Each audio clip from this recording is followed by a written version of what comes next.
What you do is, so the water basin is going to be empty because the dirty water is going to go there. So what you do is slide it to the back, push it in, push this button down, lift it, and this is for the carpet shampooer.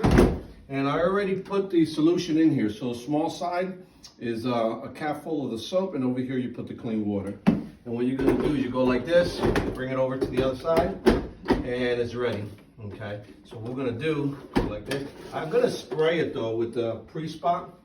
So I just sprayed a little bit around here because this is where we think it is. And we'll go to there. There we go. So this is a pre-spot. Okay, this has the enzyme. So what it does, it dissolves any stains or urine spots or pee spots, whatever. All right, so putting it deodorizes too. All right, so we turn it on and that's it. That's how easy it is. All right. Push this forward. Okay. So right there is actually putting the soap.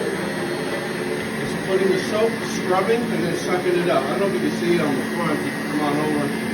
This, oh wow, look. You see it in the front?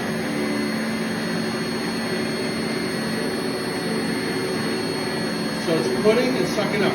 Did you put anything on it yet or no? Did you spray anything? Yeah. You know how I can tell? Because it's very sudsy. Ours doesn't suds up a lot.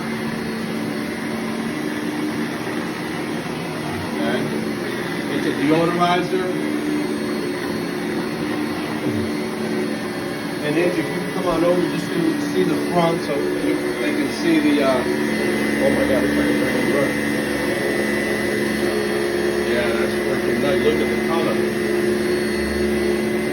Oh, and then now I'm going to rinse it. So I push this button and now it's going to rinse the carpet.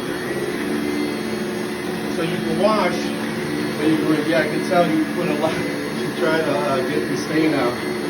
Look at how much suds it is. So now it's clean water. I don't know if you smell, it's fresh. So that helps neutralize if they had a pee spot or whatever. Wow. And then what you do, the last step is suction. Now you just suck up. That's all you gotta do. See, it's sucking up right to the front. And what you would normally do is just keep going over it until you don't see anything coming up. That means it's almost dry. Wow. And that's the Aquamate Shampooer from the Rainbow SRX. And it's really easy. It's a lot lighter than the other one. The one that you had downstairs, that's the heavy one. I know which one it is. It's like the big bulk. All right, and there it is. The only maintenance, like when you're done, just do this. A little bit of there, a little bit of there, and it's done. That's how easy it is for maintenance. Very, very easy. All right, gracias. That's it.